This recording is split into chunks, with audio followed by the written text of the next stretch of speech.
মৰমৰ ছাত্ৰ ছাত্ৰীসকল, তোমালোকক মই মোৰ চেনেলটোলৈ স্বাগতম জনাইছোঁ। আজি মই ক্লাছ 8ৰ বিজ্ঞান পাঠ্যপুথিৰ অধ্যায় 4 কয়লা আৰু পেট্ৰলিয়াম পাঠটোৰ অনুশীলনীৰ প্ৰশ্নসমূহৰ উত্তৰসমূহ আলোচনা কৰিম। গতিকে তোমালোকে ভিডিঅ'টো প্ৰথমৰ পৰা শেষলৈকে চাবা।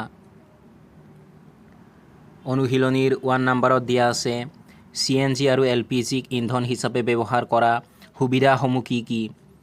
তোমালোকে উত্তৰত লিখিবা CNG আৰু LPGক ইন্ধন হিচাপে ব্যৱহাৰ কৰা সুবিধাসমূহ হ'ল: দুয়োৰে দহনত অৱশিষ্ট নহয়, দুয়োৱে পৰিৱেশ প্ৰদূষণ নকৰে, দুয়োৰে কেলৰি মান বেছি অৰ্থাৎ দহনত অধিক তাপ উৎপন্ন হয়, দুয়োবিধকে উচ্চ চাপত সংকুচিত কৰি চিলিণ্ডাৰত ভৰাই কঢ়িয়াব পৰা যায়।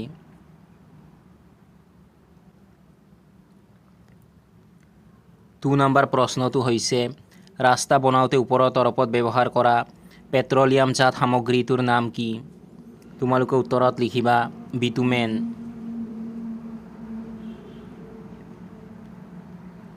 তিনি নম্বৰ প্ৰশ্নটো হৈছে মৃত গছ-গছনিৰ পৰা কয়লা কেনেকৈ সৃষ্টি হৈছিল বৰ্ণনা কৰা।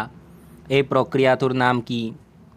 তোমালোকে উত্তৰত লিখিবা প্ৰায় 300 নিযুত বছৰৰ আগতে পৃথিৱীৰ নিম্নভূমিৰ জলাভূমিত অটব্য অৰণ্য আছিল। বানপানীৰ দৰে প্ৰাকৃতিক দুৰ্যোগৰ ফলত এই অৰণ্যসমূহ মাটিৰ তলত পোত খাই গৈছিল। ইয়াৰ ওপৰত অধিক পৰিমাণৰ মাটি জমা হোৱাৰ বাবে হেঁচা পৰিছিল। এইবোৰ যিমানে গভীৰলৈ সোমাই গৈছিল, সিমানে উষ্ণতা বাঢ়িছিল। উচ্চ চাপ আৰু উচ্চ উষ্ণতাত এই মৃত উদ্ভিদসমূহ লাহে লাহে কয়লালৈ ৰূপান্তৰিত হৈছিল। এই প্ৰক্ৰিয়াটোৰ নাম অংগাৰীকৰণ।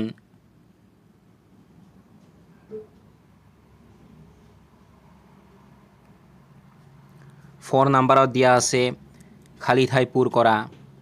এ নম্বৰত দিয়া আছে ডেছ আৰু ডেছ হৈছে জীৱাশ্ম ইন্ধন।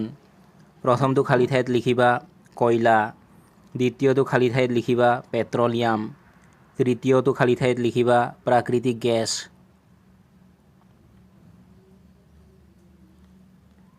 বি নম্বৰত দিয়া আছে পেট্ৰলিয়ামৰ উপাদানসমূহৰ পৃথকীকৰণ প্ৰক্ৰিয়াটোক ডেছ বোলা হয়। তোমালোকে খালী ঠাইত লিখিবা শোধন।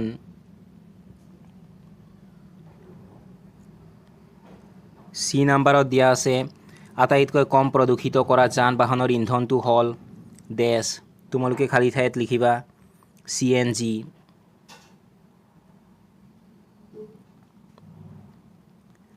5 নম্বৰত দিয়া আছে তলত দিয়া উক্তিসমূহত শুদ্ধ, অশুদ্ধ, অচিহ্নিত কৰা। এ নম্বৰ উক্তিটো হৈছে পৰীক্ষাগাৰত জীৱাশ্ম ইন্ধন প্ৰস্তুত কৰিব পাৰি। এই উক্তিটো অশুদ্ধ। তোমালোকে এইফালে লিখিবা অ।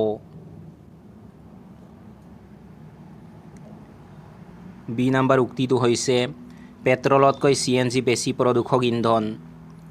এই উক্তিটো অশুদ্ধ। তোমালোকে এইফালে লিখিবা অ। চি নম্বৰ উক্তিটো হৈছে কক হৈছে কাৰ্বনৰ প্ৰায় বিশুদ্ধ ৰূপ। এই উক্তিটো শুদ্ধ। তোমালোকে এইফালে লিখিবা হু।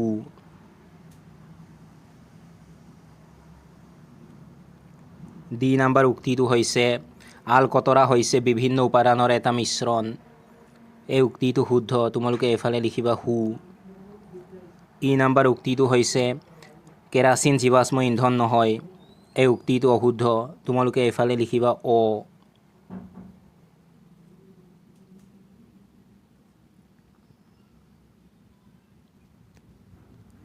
6 নম্বৰ কুৱেশ্যনটো হৈছে জীৱাশ্ম ইন্ধনসমূহ কিয় নিঃশেষীয় প্ৰাকৃতিক সম্পদ ব্যাখ্যা কৰা। তোমালোকে উত্তৰত লিখিবা জীৱাশ্ম ইন্ধনসমূহ নিঃশেষীয় প্ৰাকৃতিক সম্পদ কাৰণ এইবোৰৰ পৰিমাণ প্ৰকৃতিত সীমিত আৰু মানুহৰ ক্ৰিয়াকলাপৰ দ্বাৰা এইবোৰ শেষ হৈ যাব পাৰে।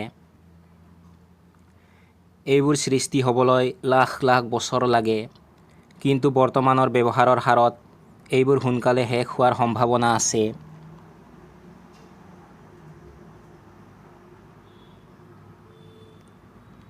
ছেভেন নম্বৰ প্ৰশ্নটো হৈছে ককৰ বৈশিষ্ট্য আৰু ব্যৱহাৰসমূহ বৰ্ণনা কৰা। তোমালোকে উত্তৰত লিখিবা ককৰ বৈশিষ্ট্য আৰু ব্যৱহাৰসমূহ হ'ল বৈশিষ্ট্য ই এবিধ কঠিন সছিদ্ৰ আৰু কলা বৰণীয়া পদাৰ্থ ই কাৰ্বনৰ প্ৰায় বিশুদ্ধ ৰূপ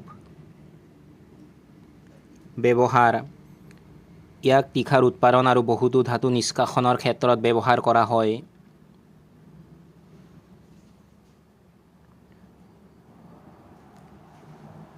8 নম্বৰ প্ৰশ্নটো হৈছে কি প্ৰক্ৰিয়াৰ দ্বাৰা পেট্ৰলিয়ামৰ সৃষ্টি হৈছিল ব্যাখ্যা কৰা তোমালোকে উত্তৰত লিখিবা সমুদ্ৰত বাস কৰা জীৱসমূহৰ পৰা পেট্ৰলিয়ামৰ সৃষ্টি হৈছিল এই জীৱসমূহৰ মৃত্যু হোৱাত সিহঁতৰ দেহাৱশেষবোৰ সমুদ্ৰৰ তলিত সঞ্চিত হৈছিল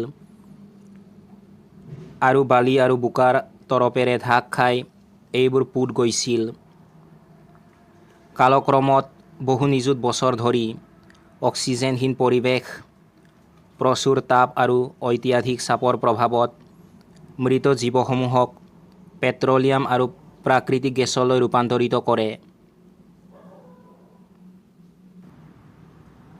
9 নম্বৰ প্ৰশ্নটো হৈছে তলৰ তালিকাত ভাৰতত 1991ৰ পৰা 1997 চনৰ ভিতৰত হোৱা মুঠ বিদ্যুৎ নাটনিৰ পৰিমাণ দেখুওৱা হৈছে এই তথ্যখিনি লেখ চিত্ৰৰ সহায়ত প্ৰকাশ কৰা লেখ চিত্ৰত বছৰসমূহত হোৱা নাটনিৰ শতাংশ y অক্ষত আৰু বছৰ x অক্ষত লোৱা